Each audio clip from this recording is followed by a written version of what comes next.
Thank you for watching Cheap Shot. Today we are going to unload and make safe a Mossberg Silver Reserve II.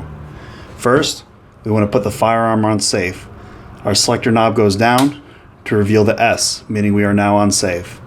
This is a break action shotgun, keeping you in a safe direction and your fingers straighten off the trigger. Push the lever to the right and break the firearm open. Look into the barrels and ensure that we do not have any shells. The firearm is empty. We can break the shotgun now. This firearm is safe. We will not be able to use a cable lock for this type of firearm.